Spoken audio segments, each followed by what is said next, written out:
You better not ask for nothing. You better not ask for nothing. You better not ask for nothing. You better not ask for nothing. Feeding you greatness, everything you need.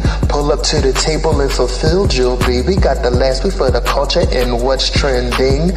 Foolishness and friends, everything in between. But y'all not listening when we say don't ask for nothing. Whatever you need, anything, everything, all things, you'll be fulfilled right here. Tune in, turn up. Turn up.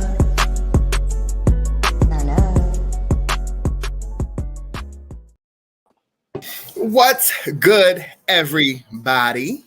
It's Keem, it's Moni, it's Jish, and we have a special guest here with us, Mr. Medino Green. Hey, everybody. Say hello to everybody. What's going on, world? Hey, bye. So we're gonna have a little bit of a music episode today, Which we love. which we love. Tell them who you is, where you from. What you got? So my name is Medino Green. I'm the first queer hip hop artist from Southside Jamaica, Queens. I live here now. Stop! In Georgia, I grew up in. Okay. I'm from Astoria, Queens. I went to Long Island City High School. I went to Queens Vocational. That's I know. Yeah. Okay. Yeah. Only because I didn't want to go to John Adams, but I had to go to John Adams anyway because I didn't do good there. So Didn't do good. I ain't even gonna ask you. I'm gonna let you be. Okay, New York. So I cut you off. Yes, you're from first queer rapper from and celebration Pride Month. We are right on time from Southside Jamaica, Queens. You're. You want to tell us a little bit about your music? So basically, I've been doing music for, I want to say like over 10 years now. In the realm of being like a queer hip hop artist. That wasn't always my aesthetic. I kind of just got into that in the very beginning stages of things, I guess. Basically, my music is very 90s inspired, very flashy in your face. It could be a bit raunchy sometimes. Yes, it can. And it's fun. I think my music is pretty fun. I was gonna ask that. Like you said, 10 years ago. That was a long time. I don't think like LGBTQ community had much presence in rap. When you started rapping, then were you a queer rapper? And yeah. When I first started, I wasn't. So I think over time, I kind of like came into who I was. I did meet other queer artists along the way, and they kind of like helped me just basically be myself. They basically was just like, be yourself, do you. If this is what you want to do. If people fuck with you, excuse me, I don't know if I can curse. If people like you, they're gonna like you. If they don't like you, then too bad for them. So we like cussing. I basically just got into the habit of just being more authentic in the music for myself, and that's how we got here today. It wasn't easy because it was a little weird saying stuff out loud at first, but after a while, yes, I feel it. Did you have a slow? I'm sorry, Go ahead, Mal. Go. Did you have like a slow transition, like were you just putting things subtly in your songs until it eventually like blossomed out, or were you just like, there's nothing gay in here, and then next it's like booty shorts? I think I'm very cold turkey with stuff like that. So it was kind of like 1 minute I was rapping like one of the hood niggas, and then I just went into the studio and was like, okay, let me try something different. And then I just wrote like a whole verse in a whole different feel. And I was just like, okay, this is going to be a little weird, but we're going to do it. Yes. So when you come across straight rappers, is there a standoff? Are they welcoming you with open arms? Like, how do you feel that compatibility is? I don't have no problem with I guess like straight artists, because I think a lot of them feel like I'm one of them, if that makes sense. as far as content goes, because for a long time when I like transitioned into being a gay rapper, I started making music strictly for being like a black gay man, because that was like the target audience for me, to try to get all these gay black men to just be screaming and supporting me. And it took some time to realize like they don't give a fuck. They're not like, Right. they're not listening. They don't give a fuck. So I just took it back to a place where I like originally started. When I first came into rapping, I was doing it with the boys from around the way that, lived in the hood. So it was kind of like I knew I was different, and I knew that they knew that I was different, but they wasn't going to say nothing out loud. But I'm going to still do this shit to show them that I can compete with them. So now, if I sit in a room full of straight people that do music, I don't have a problem presenting my content, Right. because I'm very confident in who I am, and Right. I know my shit slaps. So I'm not concerned about them. And that's on period. Okay. I feel it. So you like Moni was saying, we have people like Santana out now. We have Little Nas. Do you think that they are door openers for what's happening? Do you like their music and what they're doing right now? So I think what they're doing now is great. Mm-hmm. My only my only I guess gripe with that is that I want to see more universal content, like more variety from us. Mm-hmm. I do get that question a lot, like how do I feel about these artists who like kind of just came up in full speed ahead? That's great Yeah. for them. There's some of us that are still like that laid down the groundwork, that are still doing it and still trying to get to where they are, which is not the problem. The problem is we just need more. I feel like we need more variety. I feel like aesthetic wise, like we've seen feminine black men on the front court in pop culture, because that's always been the aesthetic for gay men on TV. So it's kind of like this is something to like, this is easy to digest for us. But when it Mm-hmm. comes to other artists that have a more masculine undertone or don't necessarily define themselves as a feminine black man, I think it's kind of harder for people to digest for whatever reason. I guess it just hits too close to home with some people. So it's not something that they can digest versus it being like a feminine black man where you're just like, all right, like we've seen this before, but I Right. just want more versatility for us, because a lot of us do have great content. You know what I mean? A lot of us do spend time investing in the craft. Some of us make the conscious music, some of us make the party music, the club music, and there's some gay men out there that make street music. So I just want to be able to see more of that from Yeah. us. Well, we love a gimmick. So I mean, I mean, Like, That's let's say I you mean, want conscious. the people fitting into that right now. So, which yeah, is it's the it's image it's that you're very talking about. People want to see what they expect a certain person to be like or a certain community to be like. And since Lil Nas is doing so well and Santana is getting a following, they're going to want to make copies. Like y'all know, Mm-hmm. that's the way it works. Like every time something pops, there goes mhm. like the music industry making a bunch of copies. So I bet you that like I understand what you're saying completely, and I'm sure like we're gonna get probably more of that same like Yeah, I see like the same aesthetic being like pushed Because again and again and again. I feel like Nas isn't even really who he's portraying. I feel like he's pushed into that to be a voice and an image and be against what people don't want to see. Because he be looking uncomfortable. I don't know. I don't know him personally, so I think that's between him and Columbia. I There we think that's who he's go. signed to, Not Columbia. Columbia, not the record label.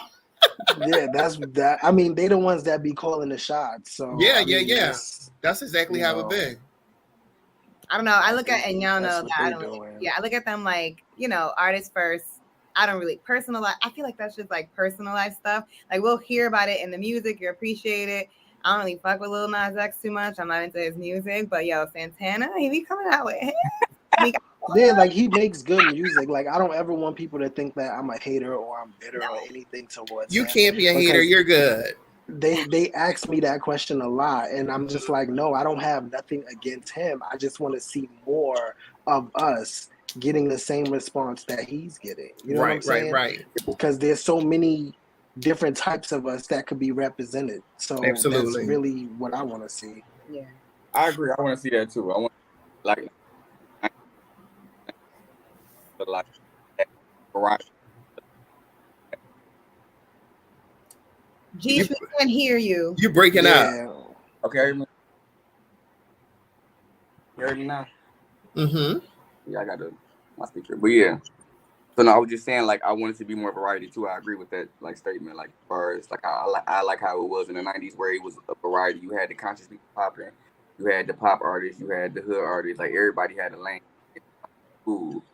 And I feel like with Santana and Lil Nas, okay, cool. They open the door and it's seeing that they're selling. So it's like you can come out and be LGBTQ and still have your own genre. Like, you don't have to, you know what I'm saying, that be your forefront. You could be like you said, country or pop or whatever. You don't have to just be like, "Ooh, look at me because I'm gay" or whatever. Like, Mm-hmm. and be like, okay, yeah, on the back end, that's what I am. If you really want to know, it's not a big deal for me to tell you. But here's my music. Like, you know what I'm saying? Like, absolutely. Oh, the Queen Latifah. Nah. What Queen do? Not say a word. Oh yeah. yeah. Just pop up occasionally in the Tim boots. Oh, you know. Trainer. So go ahead. No. Moni got all the questions. Go ahead, Mel. Go. It was totally unrelated. Go ahead. Go. I just feel like Jada Pinkett on that Red Table Talk clip set up Queen Latifah because she was like something, asked her about her train at Jeanette, and made it sound like she was going to say something juicy. And I was like, nah. I did see that clip. She said, I hooked up with this trainer, Jeanette. Yes. Your girlfriend? And they made it sound like she was going to like say something. And she literally was like talking about losing weight. Literally. Was like, she told me I was fat. Yeah. And so in my mind, I feel like Jada has no friends in real life because she's a dark-sided person. A dark-sided person. And these are not the words of Mr. Medino Green, okay? Yeah, I didn't say any of this. I didn't say any of this. Y'all know that I think that Will is a cuckold, but oh my gosh. I think he's enjoying every minute of it. Do you? They into that's what they into. That's they into. I don't pick that. I don't get that vibe. Okay. I'm gonna just sprinkle my little 2 cents. I don't really get that vibe. You don't get that no, like there was so many like rumors about their relationship being like an open relationship, and then this whole thing with August. I just feel like they've been together for so long. They just exist in each other's world at this point. And Jada said that in so many words. Yeah, like they just exist now. I mean, if they don't sleep in the same bed, I wouldn't be surprised. But I feel like they just exist. What do you each think? other's I'm world so now. interested in the way that people think about relationships. What do you? So if you think like after long term, what does that mean? Like existing? Do you like they just allow each other more freedom because they know that what they have is solid, or like? Yeah, like I feel like that's where they are, because there was a interview that Will had did where he did mention something about them breaking up at some point when he was gonna like get a divorce and all of that. I feel like they be going through it, but because they've been through so much together, they may be soulmates to where they just exist in each other's lives, and they have kids together. They've built the empire together.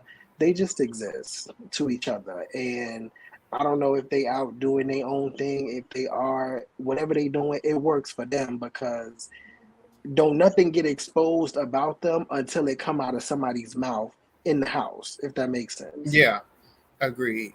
Like all this time, I didn't know that they was going through the shit that they was going through. We didn't know that Jada was secretly seeing August until it came out. When she was making premieres and taking pictures with him, nobody thought nothing of it. You know what I'm saying? I just feel like they do their own thing, and they just live and exist in each other's world. And it's kind of like, you got my back to the end, I got your back to the end, and that's that.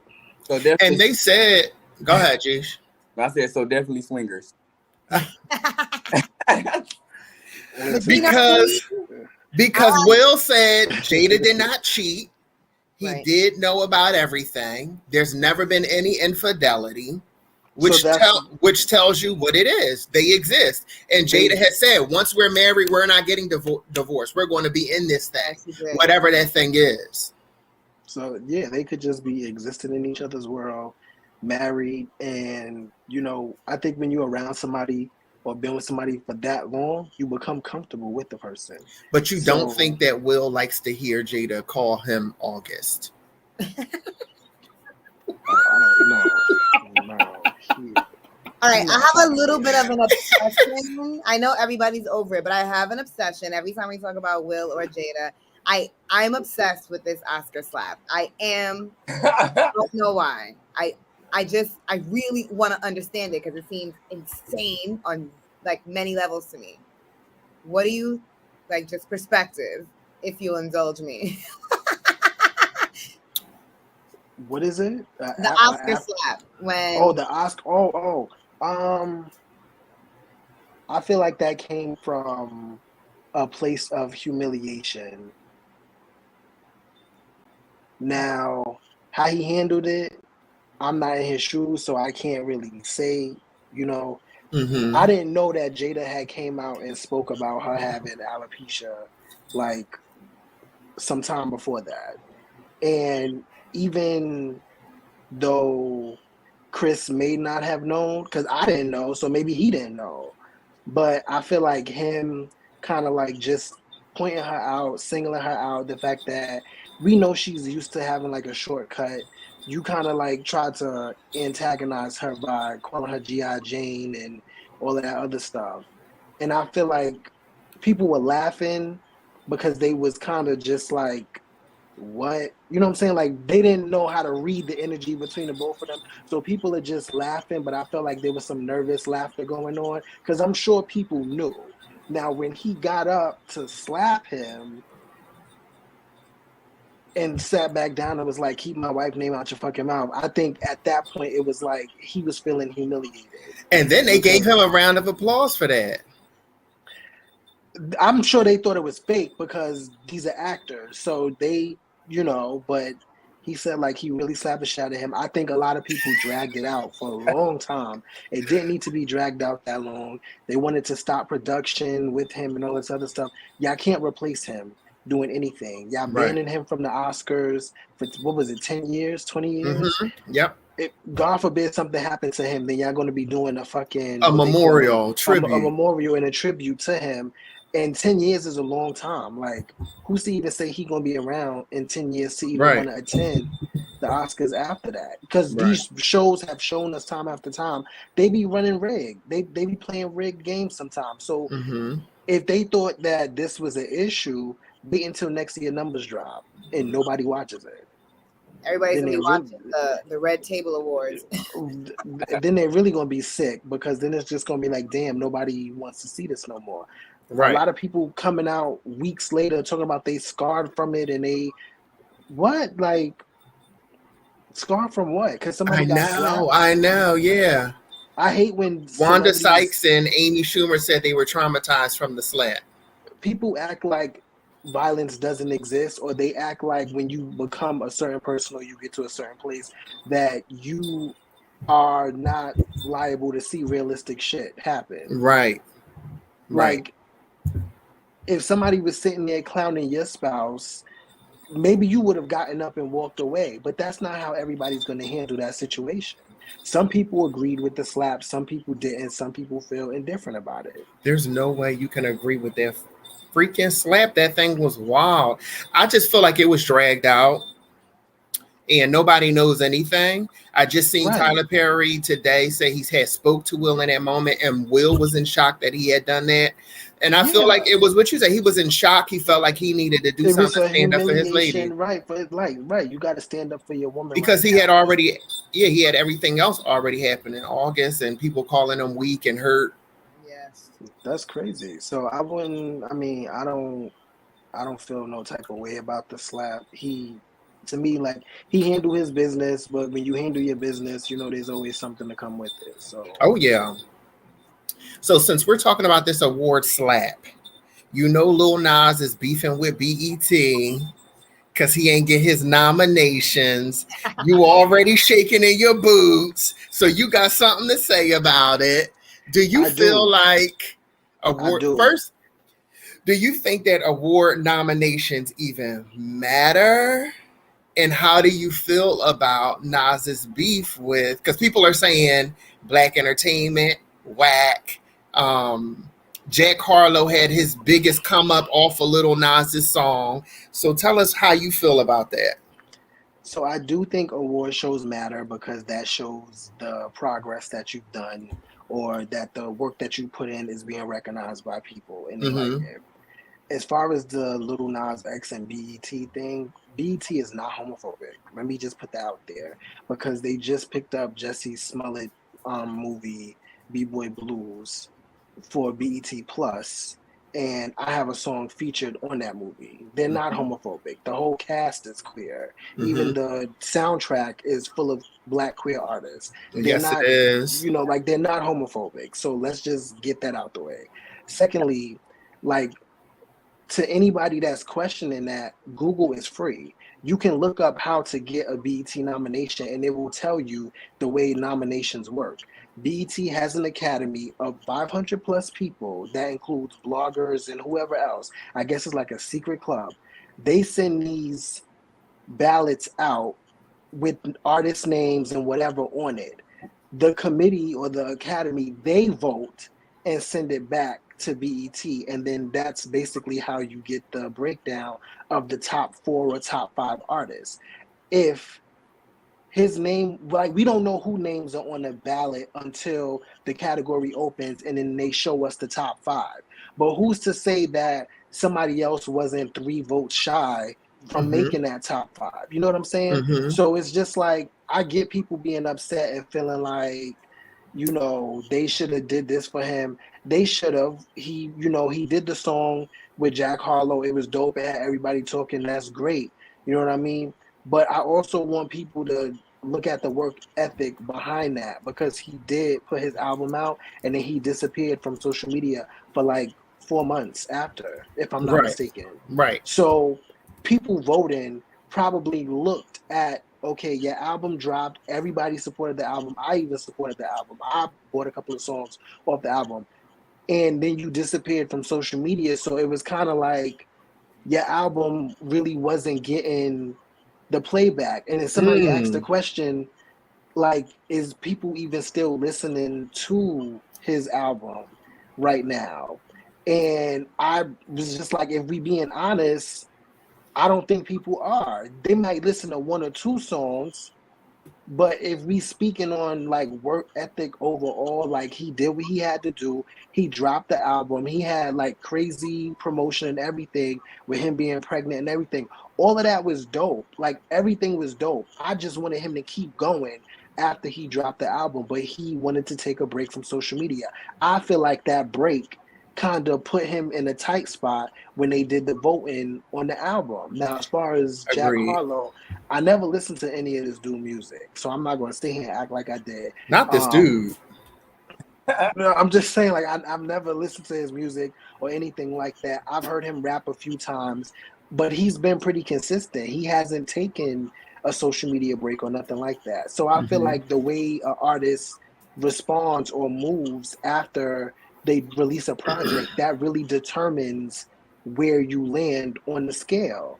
You know what I'm saying? It Yeah. sucks that he's not up there and Jack Harlow is. I can see people being mad about that. I totally get that. But I also feel like we need to hold Nas accountable for the work that came after the album. Even though he put out so much work, I'm not taking that away. He He put did. out a Yeah. lot of work before the album, but then after the album, what else did we get after the album? We didn't get another video. I don't think we got another video or Mm-mm. nothing. Even if he would have put out a video or 2, that Yeah. still would have put him in a better position. I feel like he did all of this work. He gave us the album and was like, peace, and Yeah. then disappeared. And then when he popped back up, he was like, "A deluxe is coming," and I'm Right, like, he did the deluxe on April Fools and had everybody like, oh my God, he's gonna have Rihanna on it. But there was no deluxe. That was just him trolling the internet. And that's cool. He's young. He could do that. But then when they do these nominations and people they think back like, okay, well, what did he do for his album? And they just like, well, he gave us the album and then he disappeared. If they don't see that fitting, they're gonna go with what they see fitting. Right. The female category list got artists that we already seen, but there's other female artists out that exist, but they not meeting the mark, so they not getting nominated. We just gonna get what the hell is in front of us, and Right. that's that. And that's a perspective, period. Right, and that's my perspective. I could be 100% wrong. So before y'all crucify me on the fucking internet, just know that this is my perception and my opinion on how that went. Okay, and that's it. They like to tussle. They're gonna see me out, grab me They by my like dreads, and that's it. But I always think that's a little bit of entitlement. Like, you get a nominated or you don't. Like, it's what it is. People choose. But is that the same theory for Nicki Minaj and the Grammys? Yeah, because did she take a break? She had that baby.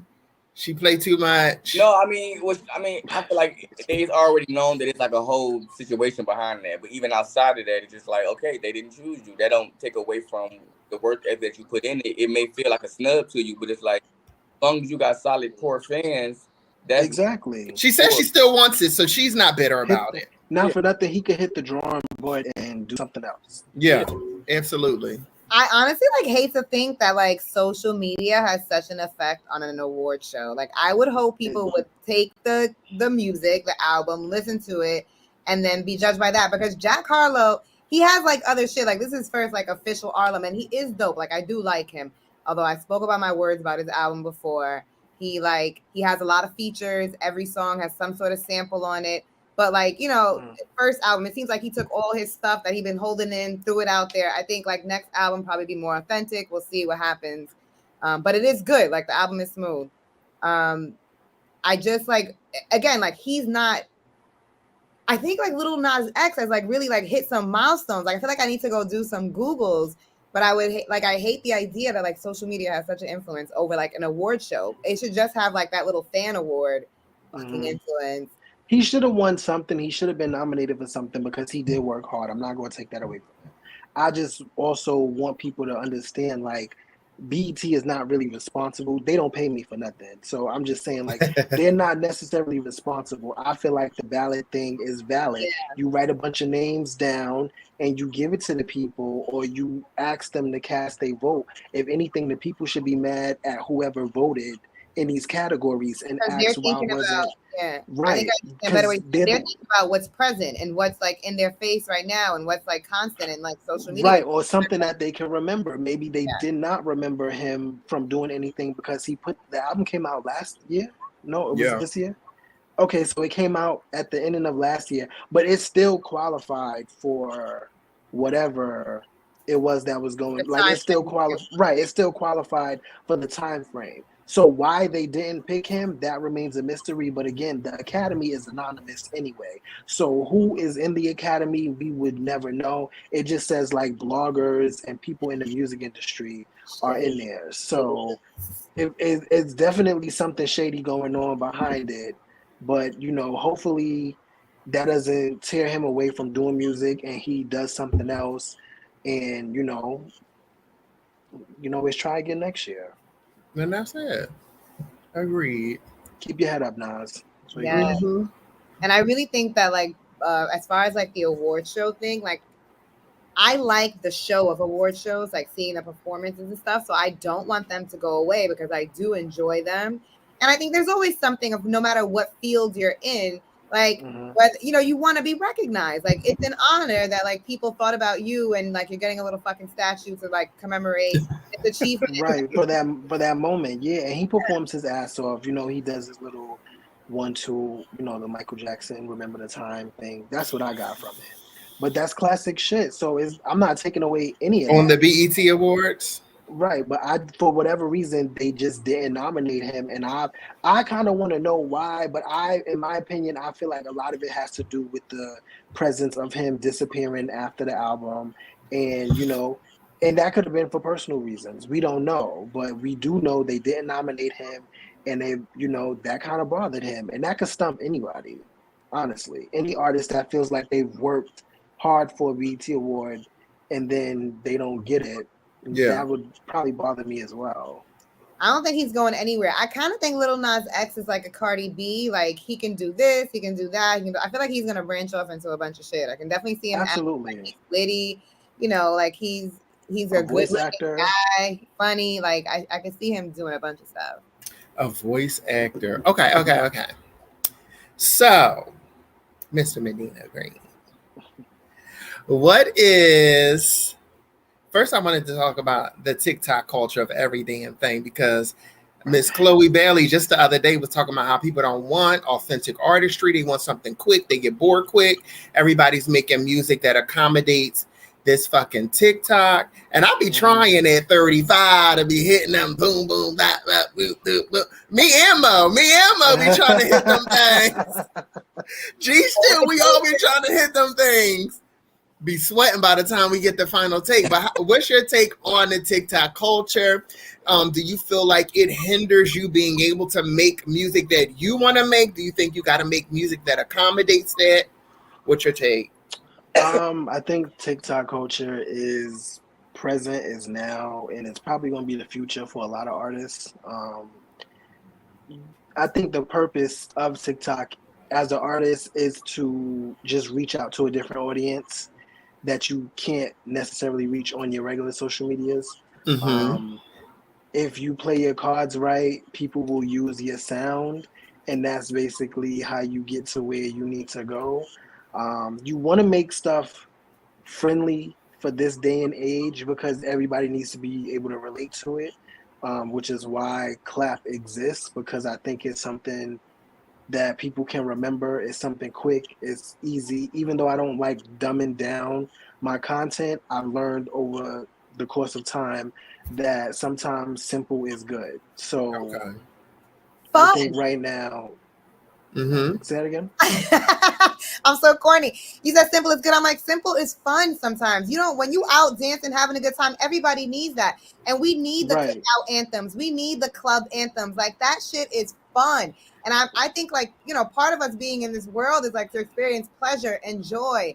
And I like that stuff is important. Like I love a deep song, a conscious rap, all that stuff. But there's a mood and a time for everything. And I like it. I love it. Got to be well-rounded. Yeah, so I think right now is the time, if you want to get some type of shine or some recognition or even numbers, make music that's going to let people have fun, or have fun with your music, and people will have fun listening to it, basically. So go into the story behind Clap then. So actually, for the first single off my album, it was supposed to be a drill song, but everybody was doing drill. So not the drill. I had to pull it back just a little bit because I was like, all right, the summer is here and I need something for people to dance to. So I was like, let me just go with this Clap song. So when I recorded the song, it actually came out better than I thought it was. Hey. So I was like, okay, this is going to be the one. So that's what we went with. Sweet. Turn up. Turn up for the Clizzy Clap. Yeah. I love it. Where can we find Clap? So Clap is basically on all the streaming platforms, wherever you stream your music, iTunes, Spotify, Apple Music, Deezer, YouTube. The only place it's not, I think, is on SoundCloud. I'm not sure why I didn't put it up there, but yeah. So it's basically anywhere. You can get it on YouTube. You can watch the video on YouTube. It's not an actual video, but you can watch the audio on YouTube. I got it here. No, excuse me, that's low. Oh, go ahead.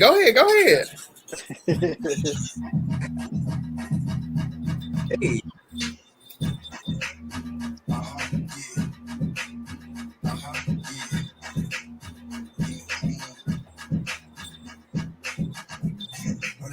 Out, it's over. All I know is get to the bag and don't fold up. BBS froze up, fresher than some cold cuts. I need a free bitch that you dick till we grow up with big dog walk. Niggas, this shit's so. Okay. That's on Sukihana.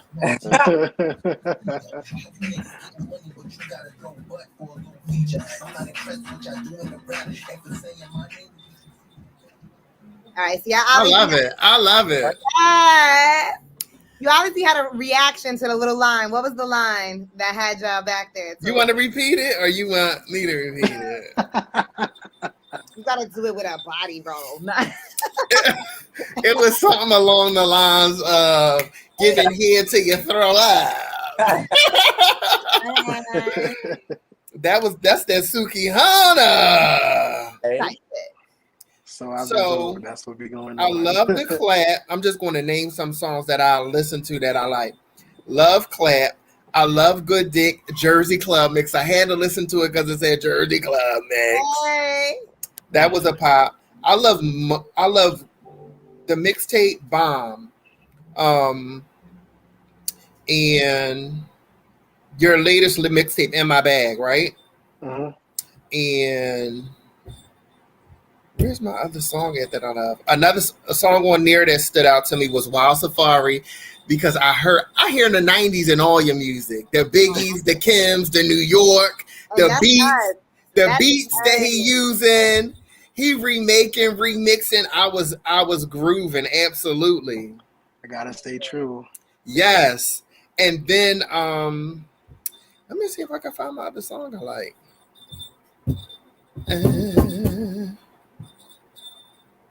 I had it. I'm gonna figure it out.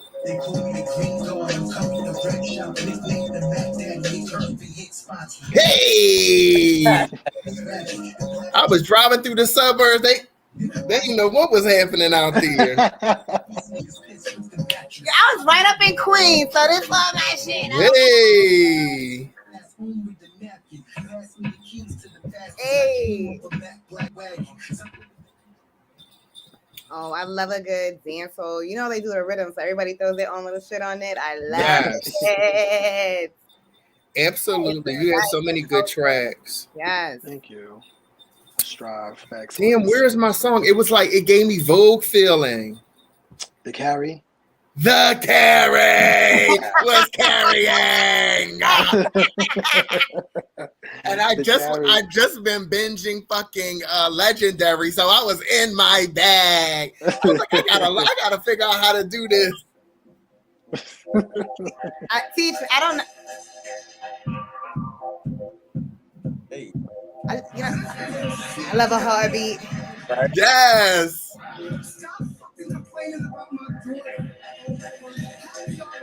You hear MC? MC Deborah. You hear MC? Oh, yeah. You love MC. I love MC.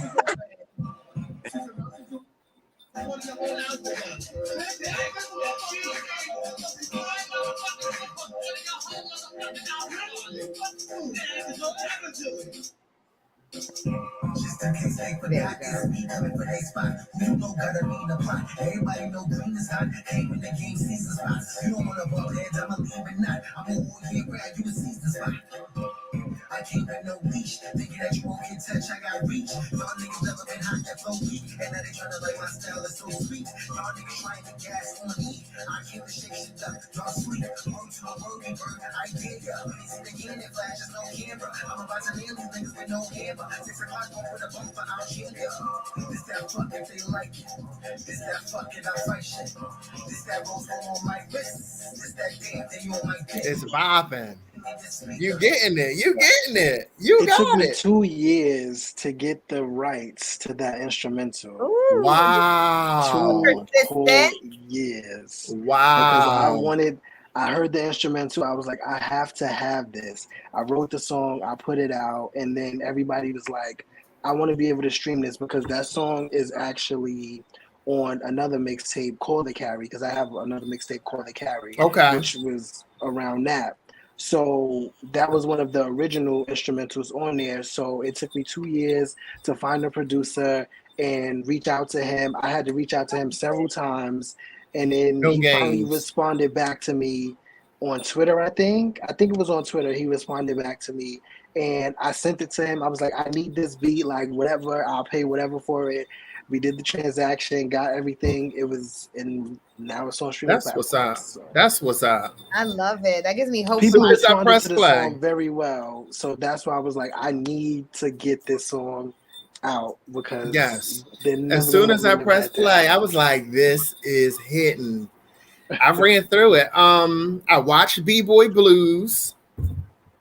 I watched the damn B-Boy Blues. It was a very good. It was I'm very glad you good. enjoyed it. And because I had an incident where I had presented my son suddenly to one of my ex. Can y'all give a little context to what's happening? Y'all have a little secret. Someone said B-Boy Blues, and he was like, "Yeah." B-Boy Blues is a movie by Jussie Smollett that's on BET Plus. Moni interrupted my joke. I do not have a son that I popped up on somebody.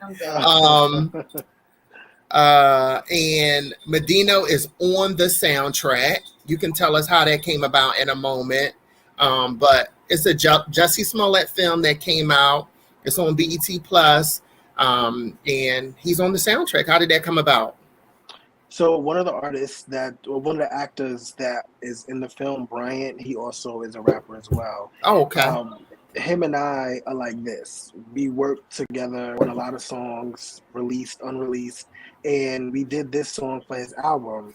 And I guess he wanted to submit music for the movie, and he submitted the song. They liked it, and it was like, okay, we're gonna go with this. So it was a bunch of paperwork, like the day before that it got released to BET. There was a bunch of paperwork that we had to sign, and there was another song of mine that they wanted to use, but we couldn't get the leasing agreement done properly in enough time, so I had to take that out for that one. Okay. But I got a song on there, so that's all. That's what's up. But yeah, I think they played like a clip of the song during the soundtrack. I can't remember. I mean, during the movie, I can't remember what part it was. I think when they were all together or something like that, and they were doing like a round table at the table or whatever. Okay. It was, I forget the scene, but I know I heard it in the movie. But the soundtrack should be coming soon, and the song will be available for people to. Yeah. What is the name of the song for the people so we can look for it? The song is called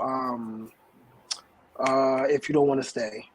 You don't want to stay, Medino If you Green. don't want to stay. Psych now. I was looking high and low for the damn soundtrack. It ain't out yet. No, it's not out yet. I seen Duran post it years ago, like right when the movie, I guess before the movie came out, I seen him post because he curated it. Yeah, it's a play that was written, and then the play went to Broadway, and it's still doing, like, they still do shows on Broadway. So I guess Jesse wanted to turn it into a movie. Okay. So he ended up, that's how it turned into the movie that it is now. But there's a play version, a Broadway version, and there's also a book. It's started as a book. So yeah, I seen it was inspired by a book.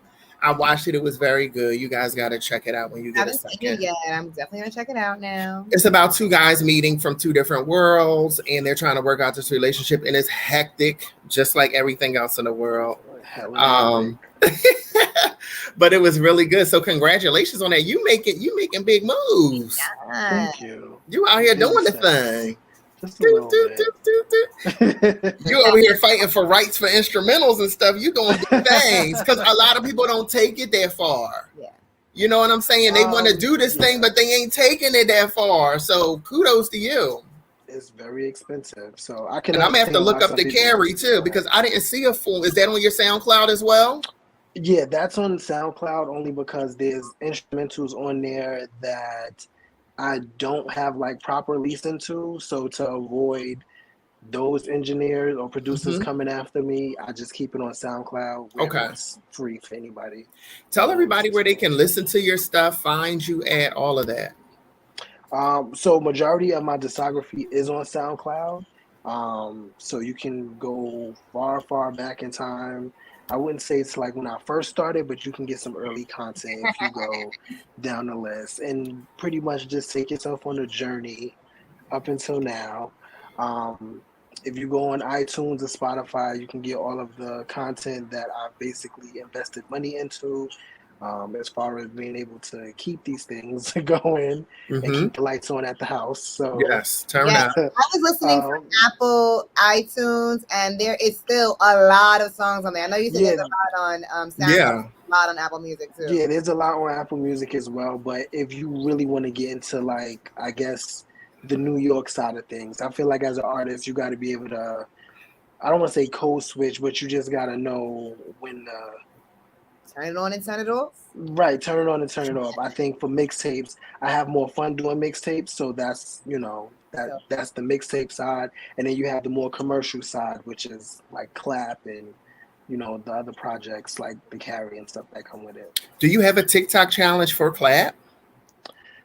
I wanted to start one, but no, I don't. We're going to have to come up with one. We're going to have to come up with one. Something to do. I need something 90s related. We got to come up with it so we can TikTok and click Clap. It can't. I need pace me. You know what I'm saying? Something slow, sexy. I'm hoping that it take off. I'll probably post it a little bit more under some different hashtags to try to get some people to use it, and hopefully somebody creates a little dance for it. Yeah, that would be very fun. If you want to do it, you can do it. Yes. New York and New York. Okay. And I just got done watching the J-Lo documentary, so I was feeling real New York coming up on this J-Lo documentary on Netflix. On Netflix. It's mainly about her Super Bowl, but she talks about her Super Bowl performance, but she talks about life and wanting her dues because she's been in the game so long. Did Jenny talk about the block? She went on the block and it's close to me. I live close to where J-Lo used to live. Yo, the clips she put in there from the media is grimy. I love J-Lo. She's super talented. And people be trying to play her all the time. Hello, cool. Did a million minutes? Like, that's my girl. First off, half of us can't do what the fuck she does on that stage, okay? Like, she can't. Everybody don't blow like J Hud. Stop. Like, let my girl go. And enough was the motherfucking movie. So she's an actress, okay? Stop. Let people be. And she been around too long for people to still be shady. Basically, I feel like a lot of it is politics, and she just on the outside catching wind of it because she said she's probably just doing what she's told. You know what I'm saying? And when you do what you told, some people just be like, "Oh, why you didn't say nothing?" Well, yes, because she be on here like motherfucking and fucking and dumb shit. Baby, I'm sure she walked into a lot of spaces and people thought she was just a beautiful woman. She was like, "I'm a nigga from the Bronx," and I treat these men out here like I'm a nigga from the Bronx. The one guy said, "How do you feel about your butt?" Out like Ken dolls. I love it. Energy. It's ridiculous. He was like, "How do you feel about your butt?" She was like, "Did you just really ask me that?" He was like, "Yes, I did." People are crazy. People are crazy. She has a flat ass now. I'll be like, the perspective is off. Like, no, I mean, I think did she get a reduction or did she get work done to kind of like reduce it? I don't know. I don't want to say that. No, I think her booty looks regular, and I think it's still round like it was. Her booty was never huge. Right. She had a nice shape. She just has a banging shape. Yeah. Right. So I guess that's what people. And back in the day, her shape wasn't seen. Now it's all exaggerated, so her booty look tiny now.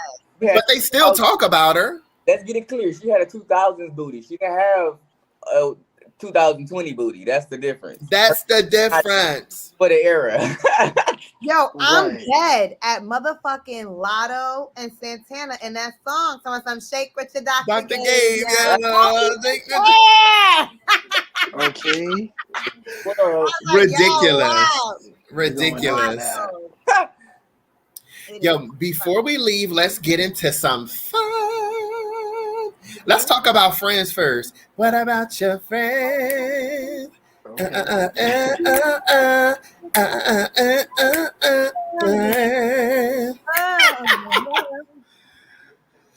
Speaking of friends, back again. Cause your heart is too. You get on my nerves.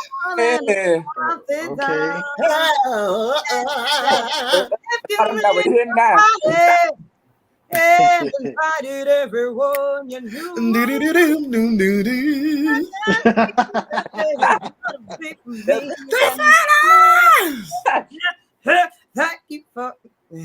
Thank you for being a friend. If your friend or somebody you just met has no friends, is that a red flag? A little bit. Why? Why you don't get along with nobody? Why you got somebody around you can trust? It could be a close cousin, a close sister, somebody. No, I don't think if we're gonna talk about this, no friends a red flag. We cannot count family members. Like you grow to be around your family members and call them friends because they have to be around you sometimes. Like, but y'all might be close though, and it might might not be non-negative. Let's take a vote. I vote the conversation is non-relative. As far as what?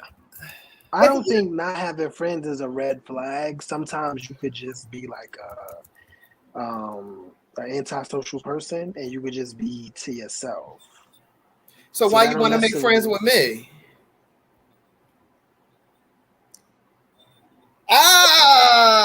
But is being antisocial a red flag? Like, is that a friend that you would want to have?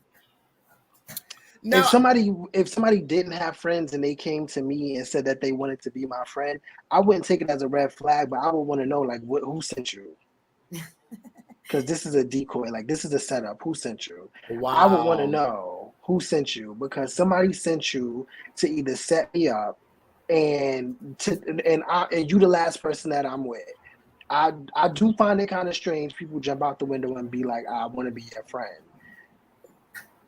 I think it's interesting too. People be like, I don't really have that many friends, so you, and I don't really deal with that many people, so you.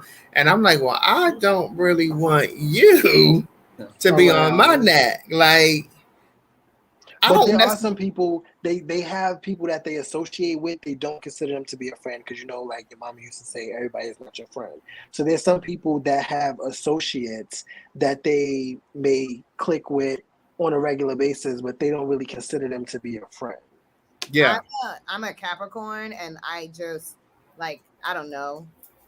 I feel like it's difficult for me to get really comfortable with people and trust people. So, like, the people that I call my friends is, like, a very few number. But, like, I do feel like I have a lot of, like, people that I know, like, associates that I do certain shit with. Right, like, I wouldn't say that I don't have a lot of friends. I don't want a lot of friends. I don't like keeping a lot of people around me. Like, I just need a good, tight, lovable circle that I know got I have probably, like, about 5 people in my life that I can say are my friends. Mm-hmm. And after a certain point, I don't consider you to be a friend. I consider you to be family. Mm-hmm. And anything underneath that, you just somebody that I'm cool with that I know. But I wouldn't be like, oh, this is my friend. Or, you know what I'm saying? This is so-and-so. I know them from X, Y, and Z. We out chilling. That's just that. Right. The title ain't used loosely. Oh, you have a dog. Oh, yes. Meet my cherry baby, my girl.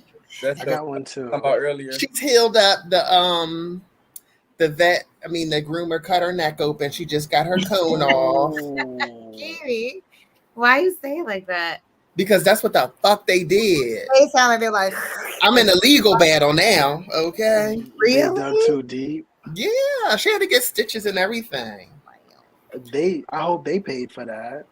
That's what the legal battle is. Okay. She paid a little drizzle of the coin, but she was trying to play on a loud sound. But my baby is healed. I'm happy about that. She's good. Talking about playing on the low. You would you be into dating someone who Twitters after dark? Like, this is about to get real dark because let me fucking tell you. Okay. At this point, I don't give a fuck. So I was talking to this guy for a minute. Well, not for a minute. We was talking. We matched on Tinder, I believe. I thought he was pretty, not the normal nigga that I would date. He was basically like goofy, and the goofy showed later on. But I thought like the personality that he was showing in his photos, I was like, okay, this is quirky. This is cute. We matched, surprisingly. We started talking. I didn't know me and him was friends on Facebook for the longest. We exchanged numbers. We was talking, and, you know, he's telling this sob story. Oh, you know, I always get my heart broken, or, you know, I'm always the one getting left behind, basically. This is fucking Atlanta, so I should have known. That's a motherfucking lie. But because he wasn't that type of nigga to, you know, Like you can tell who be out there and who don't be out there. Because he was didn't goofy. You right, ain't because think of his about it. right, because of his personality. I hate to say this, but the way he dressed, it just showed me like he don't go nowhere. He don't be around nobody. So maybe niggas really do be like breaking his heart and making him feel bad. So I was like, well, I think you're cute. That's just me. Let me not say a lot of my friends. My best friend always telling me that the dudes that I pick is ugly, which is perfectly fine. Some ugly niggas need love too. So Yes, they do. okay, so I thought he was cute for what it was. We talked. He gave me the whole sob story.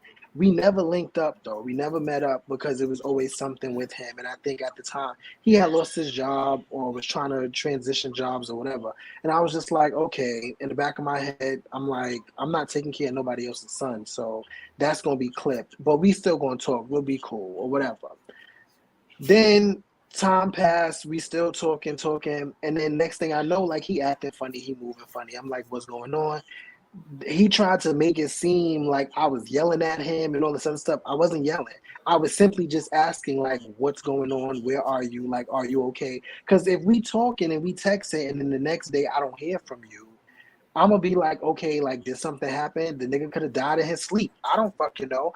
I've experienced that before, dating someone that passed away in their fucking sleep or having a heart attack after speaking to them and then never hearing from them again and later finding on, you know what I'm saying, that they passed away. So I'm thinking the worst could have happened, but then I'm like, again, this is Atlanta. Maybe he just acting funny because that's what the niggas here do. So I'm just like, okay, whatever. I was just like, it is what it is. It was dead. One night, I'm scrolling on Twitter, minding my business, and this is time after me and this person done basically went our separate ways. And I see a familiar face, an inklet, because A little piece of the face. a piece of the face, because niggas be trying to hide or tilt the camera so you can't. And I said, you got to be fucking shitting me. This nigga was outside in public with his dick out. He was in the woods. I clicked on the fucking media tab and let me tell you how I rabbit hole. My oh my. I said this nigga is like I must be pussy because what what did I stumble upon? I'm sitting here reading the captions to these fucking videos and I'm like, this nigga was doing it all by the fucking window to his neighbor voice. He linking up with niggas in hotels, doing all kinds of shit. Everybody that he fucking in the videos, he calling bro. So I was already like the word bro just automatically. Oh, that ain't gonna sit right with you no more. Not at all. You're gonna be like, define bro. Right, like he calling, oh, my bro wanted to link up this, my bro wanted to link up that. And he sitting here jerking off in public, masturbating in public in his car. I'm like, yo, this is crazy. Like, this nigga literally sat here and told me that he always get his heart broken. And I'm starting to piece the fucking puzzles together. Because what if I was investing myself and my time into you and you was doing this behind my back and you didn't even tell me? You ain't give me the option to decipher if I want to deal with you or not. Because I could have just been like, nah, that's you. You good. I'm out. You know what I'm saying? But you didn't give me that option. You sat here and fed me the story day in and day out. All the while, I'm texting you, trying to see what's good with you, making sure you good. And you out in the fucking woods somewhere beating your dick with your bros. Like, and that's not me like trying to kink shame or nothing. Because I know you dead serious. But like I've noticed, like dating in Atlanta, like you really have to act like you have to do a thorough background check. I need to know, do you got a freak Twitter? If you got a freak Twitter, are you masturbating on the freak Twitter? Are you part of the bait groups? Are they your bros? Are they your bros? Like, I need to know these things because, like, it is like niggas play so unfair out here. Like, it's Russian roulette, and I'm not trying to get caught up in that. So you wouldn't have said yes to that? I'm not saying I wouldn't have said yes. I would have more so just tried to figure out what is making you want to do this. Okay. Because it might be internal. I asked people publicly about the situation. They was just like, well, maybe he uses sex to suppress how he feeling or whatever he dealing with. Okay, that's maybe he need to see a therapist for that because that's not really healthy. And if you on a dating app trying to sell yourself to somebody to be in a relationship, this shit is not gonna fly. Yeah, that's a different lane. Yes. Yeah, because that was the energy he came at you with. Like, let's chill. I'm doing exactly all this shit or whatever. like Let's have a good time. You wanted a bros. It was my heart is broken, and I want to, like, cut all that shit. Like, that's not what's happening. He was basically telling me, like, you tried to trick me, motherfucker. Like, what? Right. Well, I wouldn't say trick because he didn't tell me, but I just feel like he should have told me. The way that I found out is what really bothered me. Because had I would have not scrolled, I wouldn't have seen it. I probably would have never known. So I sent him a message and I wrote him on Facebook how I felt about it. And he was like, oh, it's funny how I'm just sitting here minding my business. And I said, it's funny that you say that because I was on Twitter minding my business and boom, there you was, dick out and all. But we here because I'm someone that communicates effectively. I tell everybody that. I'm going to express to you how I feel about something, whether it's going to upset you or not. Because if I don't get it off my heart, I got to deal with that. I got to live with that. I don't want no gray hairs. So I'm going to just tell you what it is. He must have felt some type of way about it. His response was basically like, okay. And I didn't say nothing else after that. And then I think maybe like the next day, he had blocked me.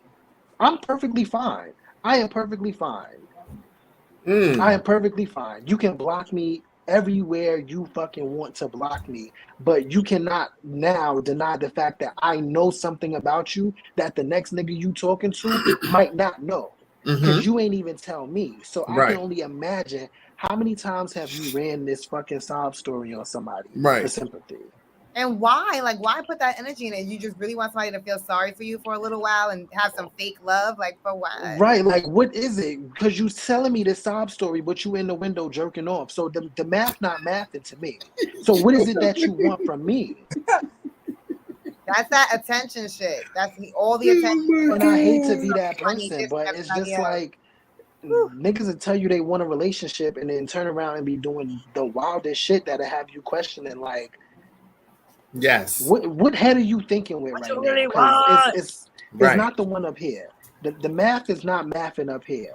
It ain't going together. Pay the light bill because the light not on.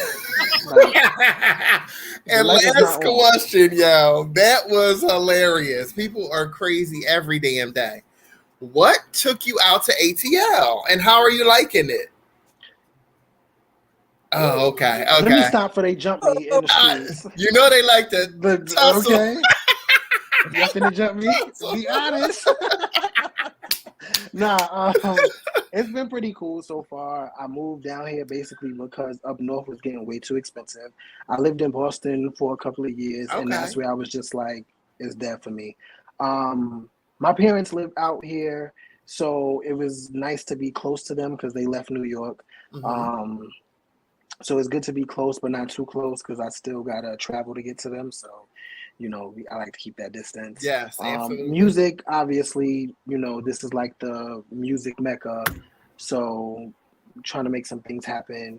And it was more affordable because I've only been here for like a year and a half. And in a year, I've seen like rent jump up $350 from the previous year. So, here or there?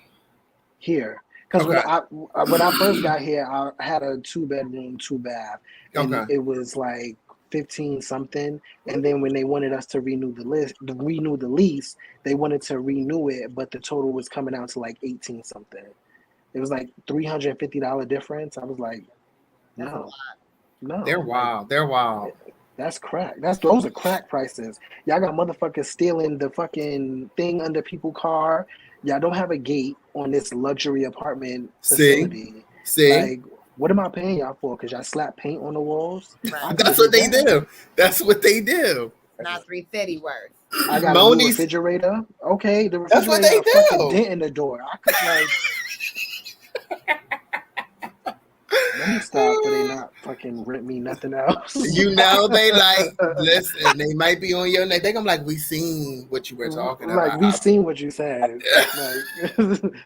Moni's currently in NY living. So she's dealing, she sees all the inflation firsthand. I feel like New York is one of the most expensive places that people are talking about. They're not even giving 6-figure earners apartments in downtown. They're saying you still need to make quadruple. To live in Manhattan, you have to be a millionaire. And you can't be single. But these people are successful people trying to get these apartments, and they're denying them. And everything now is the take up the Airbnb. space? Right. Nobody. Listen, I seen on TikTok that an influencer, he rented his Airbnb to live in it. Like he rented it out to live in it and did all these tax forms and stuff like that because he didn't have no way of making like no legit money. So he became a content creator. He made his money like that. He used it to, you know, stay in his grand apartment and just live a grand life and make it work. The kids are fucking amazing. I don't know. I need to get into that content creating because I'm tired of these offices. Like, they figure out how to make money. I need to listen. I'm telling y'all, we need to make that viral clap song and then we ain't got to go to work no more. Okay, I'm waiting to wake up one morning and my phone is frozen because... Period. Frozen because all the notifications are booming at the same time. All right. And I'm just like, let me call in and let these niggas know I am not coming in today or tomorrow. Per my frozen phone, I cannot make it in. Sending it out. Just take me off the schedule. I'm gonna send y'all back y'all laptops and shit. And y'all have a good one, okay? So let's one more time before the end of the night. Shout out your socials. Where can we find you? Where can we find the song so we can run it up? And so I'm on Instagram. I'm on Twitter at Medino Green. Is one word. MEDINOGREN. I'm on TikTok. Same thing, Medino Green. You can add me as a friend on Facebook while I still have the space. I think I'm getting close to the 5,000 mark. So good luck. You better be popular. In your favor. You can check me out on Facebook Music. Medino Green Music on Facebook.com. And yeah, that's basically it. Yeah, single clap out now. Lots of other songs on Apple iTunes and SoundCloud, and they are all those beautiful places. You can get the music for free, but it's always better when you stream it and support the artists. Absolutely. Stream it. We all got the services. Stream it. Get him his coin. Okay, it don't take nothing but a play button. Okay. Hey, I like this was so fun. Thank you for coming on. We're going to be taking you and shit for the rest of the week because we love you. Okay. And it was great talking to you. Until next time, people.